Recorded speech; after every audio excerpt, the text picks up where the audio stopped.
Olá, querido irmão e irmã que vem nos acompanhando no nosso apostolado de liturgia, para nós falarmos um pouco sobre a liturgia da palavra dentro da Santa Missa, né? Nós estamos investigando a fundo aí as partes que compõem a Santa Missa e hoje nós queremos falar um pouco das normas litúrgicas para as leituras bíblicas, né? Presente na liturgia da palavra da Santa Missa, né? Então, primeira leitura, Salmo, e quando há a segunda leitura também.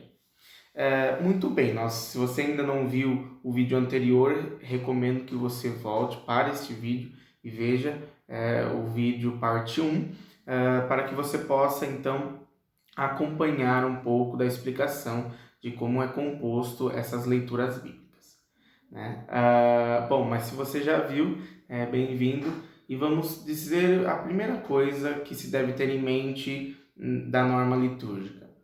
A liturgia da palavra é o lugar próprio da palavra de Deus.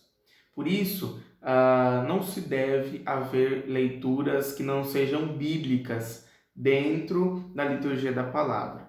Pode ser que exista algum canto muito bonito, mas ele não deve ocupar o lugar do salmo responsorial. Pode ser que exista um documento da igreja que todo cristão deveria ler, ou até mesmo algum escrito de algum santo ou alguma biografia de algum santo, mas eles nunca devem ocupar a liturgia da palavra, né? A liturgia da palavra é próprio para ler a palavra de Deus, né? Parece um absurdo, mas existem comunidades que fazem essa troca. E é por isso mesmo que eu leio, né, tanto do IGMR, o número 57, quanto na introdução do lecionário da Santa Missa, aquele livro que nós lemos, as leituras da Santa Missa, ele diz no seu número 12, eu prefiro ler literalmente para não haver equívoco ou até mesmo dizer que estou acrescentando algo, né?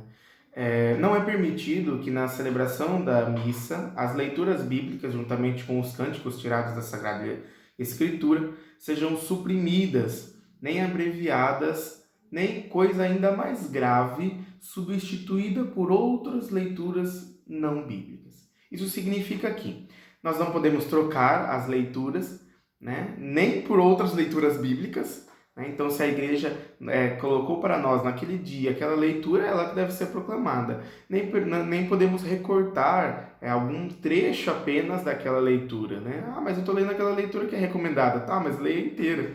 Né? Você vai pegar só parte da história da salvação, você vai anunciar só metade da palavra de Deus, né? Então, pegar ela por completo, né? Assim como diz. Então, não podemos abreviar, não podemos... é longa, não podemos abreviar.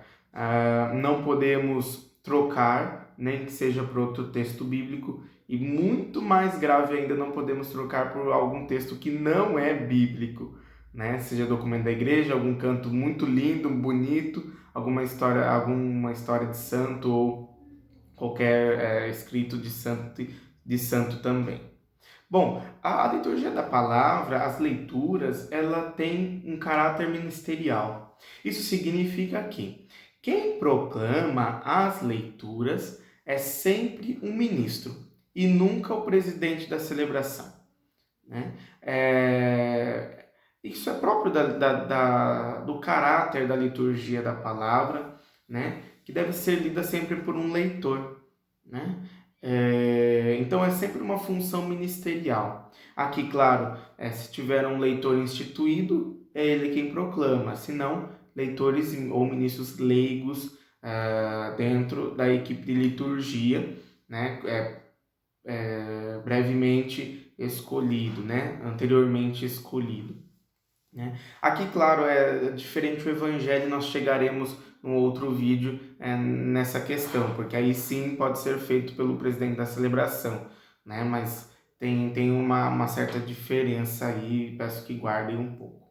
Bom, assim como a Eucaristia, esse é um outro ponto das normas litúrgicas, assim como a Eucaristia tem o seu lugar próprio de ser celebrado, que é o altar, a mesa do sacrifício, nós temos também uma mesa da palavra, o ambão, que deve ser proclamado às leituras.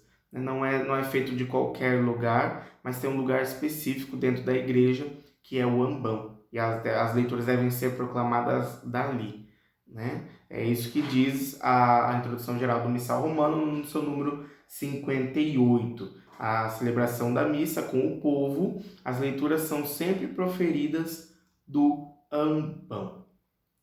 Bom, e o modo de se fazer? É muito simples, nós geralmente não temos muitas dificuldades com isso, mas a liturgia pede que se aproxime aquele que, depois de feita a oração da coleta, todos se sentam, e aí então se aproxima o leitor, né, da mesa da palavra, vai iniciar a palavra de Deus com leitura do livro, como é indicado no lecionário. Não se deve dizer primeira leitura, segunda leitura, muito menos aquele trecho em itálico que o lecionário traz, para que se você teve a experiência, você sabe do que estou falando, né?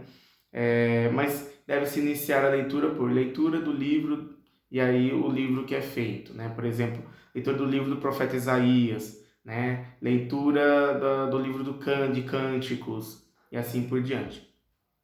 Terminada a leitura, né, da proclamação da palavra, então se diz palavra do Senhor. Cuidado, porque diz palavra do Senhor, não palavras, né? Não são palavrinhas ditas pelo Senhor, mas nós estamos aclamando a palavra que acabamos de escutar. E o povo responde, graças a Deus. Depois segue o salmista, né, que deve então ir até o ambão, recita ou canta o responsio, ou refrão do salmo responsorial, né, intercalado então com as estrofes, o qual o povo também canta o refrão com o salmista, né, ou mesmo recita, e aí, se tiver a segunda leitura, também se aproxima o leitor da segunda leitura e faz como na primeira leitura, né? Então, leitura do livro, leitura da Epístola de São Paulo aos Coríntios, por exemplo, né? Ou leitura da Carta de São Paulo aos Efésios, né? Só para dar um exemplo, proclama a palavra do Senhor, graças a Deus. E aí, daí em diante, nós veremos em outro vídeo, né? Para que esse não possa ficar longo. E só para terminar, nós precisamos, antes de tudo, lembrar que a palavra de Deus deve ser proclamada com clareza e de alto bom tom, para que todos possam escutar. Como é triste quando nós vamos às nossas paróquias, né, e nós não entendemos nada de que é proclamado, na verdade, lido, né, ou mal lido nas nossas igrejas. Então, se você é um leitor, né, ou se você trabalha dentro da liturgia, instrua os leitores para isso, para que leiam com calma, pausadamente, claro, em alto bom tom, para que todos possam escutar aquela palavra que deve se tornar ação na vida da igreja e que ela, entendendo, possa crescer de fé em fé rumo ao nosso Senhor Jesus Cristo. Ficamos por aqui, né? Se você tiver alguma dúvida, pode nos escrever, seja aqui no comentário desse vídeo, seja no nosso grupo de liturgia lá no WhatsApp, né? O link está aqui na descrição, né? E se você preferir acompanhar o texto desse nosso encontro, também está o link aqui na descrição deste vídeo. Até logo, que o Senhor nos abençoe hoje e sempre. Amém.